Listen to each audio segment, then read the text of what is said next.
Boa noite, meus amigos. Vamos iniciar neste momento nossa meditação dessa noite, analisando uma mensagem do Seara dos Médiuns, ditada por Emmanuel, que diz assim: abraçando na doutrina espírita o clima da própria fé, lembra-te de Jesus, à frente do povo a que se propunha servir. Não se localiza o Divino Mestre em tribuna garantida por assessores plenamente identificados com os seus princípios. Ele é alguém que caminha diante da multidão. Chama açoitada pela ventania das circunstâncias adversas. Árvore sublime batida pelas varas da exigência incessante. Ninguém o vê rodeado de colaboradores completos, mas de problemas a resolver. E renteando com os doentes e aflitos que lhe solicitam apoio, todas as personalidades que lhe cruzam a senda representam atitudes diversas, reclamando paciência. João Batista duvida. Natanael questiona. Nicodemos indaga. Zaqueu observa. Caifás conspira. Judas deserta. Pedro nega. Pilatos finge. Antipas escarnece. Tomé desconfia. Apesar de tudo, ele passa sozinho e imperturbável, como sendo o amor não amado, ensinando e ajudando sempre. Sigamos com a mensagem do Evangelho da noite. O Evangelho segundo o Espiritismo, capítulo 14, item 3, continuação. Segundo ao 5º parágrafos. Honrai a vosso pai e a vossa mãe, piedade filial. Honrar a seu pai e a sua mãe não consiste apenas em respeitá-los, é também assisti-los na necessidade, é proporcionar-lhe repouso na velhice, é cercá-lo de cuidados como eles fizeram conosco na infância.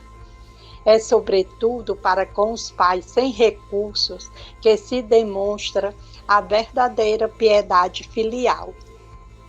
Satisfarão a esse mandamento os que julgam fazer grande esforço, porque dão a seus pais o estritamente necessário, para não morrerem de fome, enquanto eles de nada se privam, em relegá-los aos mais ínfimos cômodos da casa, apenas para não os deixarem na rua, reservando para si o que há de melhor, de mais confortável.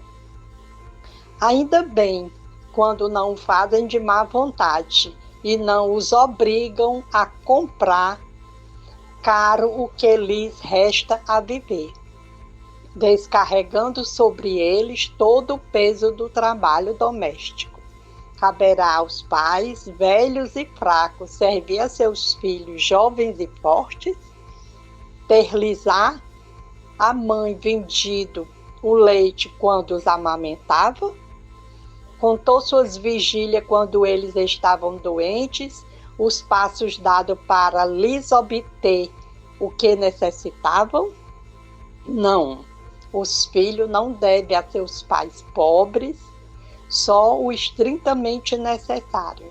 Deve-lhes também, na medida de suas possibilidades, as pequenas doçuras do supérfluo, as solicitudes, os cuidados amáveis, que são apenas o juro do que receberam, o pagamento de uma dívida sagrada. Esta é a única piedade filial aceita por Deus. Ai, pois, daquele que esquece o que deve aos que o ampararam em sua fraqueza, com a vida material lhe deram a vida moral, que muitas vezes se impuseram duras privações para garantir o seu bem-estar. Ai do ingrato, porque será punido pela ingratidão e pelo abandono.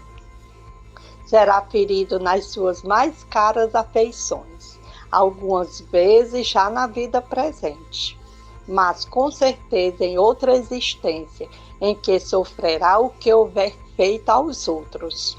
É verdade que alguns pais menosprezam seus deveres e não são para os filhos o que deveriam ser, mas é a Deus que compete puni-los e não a seus filhos. Não cabe a estes censurá-los, porque talvez hajam merecido que seus pais fossem assim. Se a lei da caridade manda que se pague o mal com o bem, seja indulgente para as imperfeições de outrem, não se diga mal do próximo, se esqueçam e perdoem as suas faltas, se ame até os inimigos, quão maiores não há de ser essas obrigações em relação aos pais. Os filhos devem, pois, tomar como regra de conduta para com estes últimos todos os preceitos de Jesus relativos ao próximo e ter em mente que todo procedimento censurável com relação aos estranhos é ainda mais censurável em relação aos pais. E que o que talvez não passe de simples falta no primeiro caso, pode tornar-se um crime no segundo, porque aqui a falta de caridade se junta à ingratidão. Amigos, boa noite, que a paz de Cristo permaneça com todos nós. Nossas reflexões em relação ao referido evangelho, iremos primeiramente buscar despertar os participantes o verdadeiro sentimento do dever para com nossos pais, enfatizando que além do amor, respeito e atenção, devemos cumprir a caridade para com eles de modo mais rigoroso do que fazemos normalmente para com o próximo. Vamos considerar que pais não são apenas os que geram o corpo, não necessariamente. Os que fazem as vezes de pais estão aqui incluídos, com mais forte razão, é claro, até por expressar uma dedicação oriunda, muitas vezes, da prática da caridade desinteressada e, é claro, do amor ao próximo. Outro ponto a considerar é que nossos pais são nossos irmãos, a quem Deus nos confiou nesta existência terrena, como responsáveis importantes pela nossa atual fase evolutiva. Ora, e qual o nosso papel, qual o nosso dever para com os pais pobres? Aqui, para com esses, é que se demonstra a verdadeira piedade filial. Além do nosso amor, devemos dar tudo o que há de melhor e mais confortável, suprir todas as necessidades. Muitas vezes, meus irmãos, temos presenciado aqueles irmãos que não cumpriram com os deveres da piedade filial, esquecendo os que o ampararam em sua infância. Com certeza, esses serão punidos com ingratidão e abandono, será ferido nas suas mais caras afeições, algumas vezes já na existência atual, mas com certeza noutra em que sofrerá o que houver feito aos outros.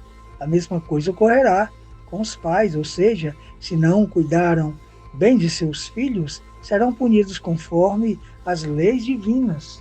Vamos lembrar o que dissera o nosso amigo Allan Kardec.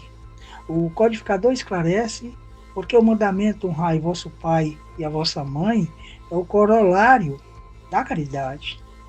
O mandamento honrai vosso pai e vossa mãe é uma consequência da lei geral de caridade, de amor ao próximo, visto que não pode amar o seu próximo aquele que não ama a seu pai e a sua mãe, mas o termo honrar encerra um dever a mais para com eles, o da piedade filial.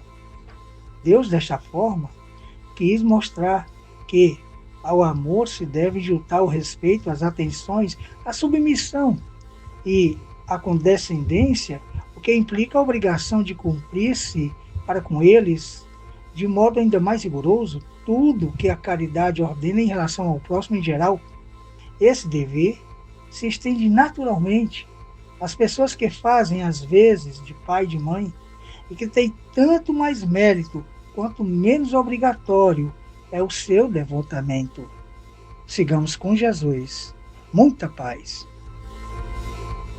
Vamos, neste momento,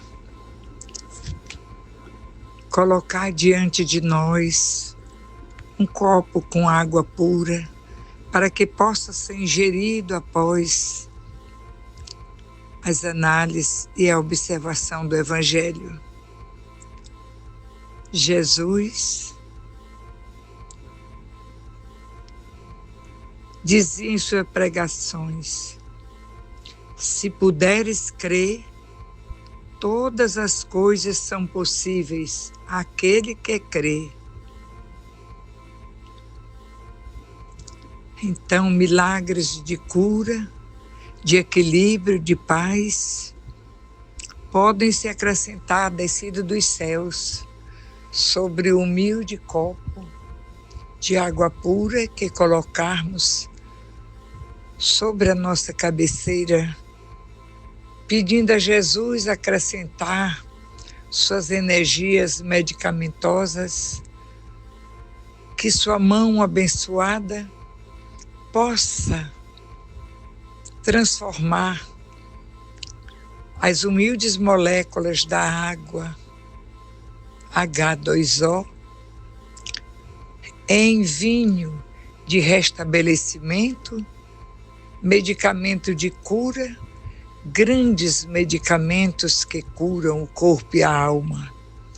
Agradecemos, Senhor, tomemos a nossa água e nos entreguemos ao repouso da noite, confiante de que Deus está sempre a nos ver e os nossos anjos de guarda nos proteger de todos os perigos. Muitas bênçãos para todos nós, que Deus nos abençoe sempre.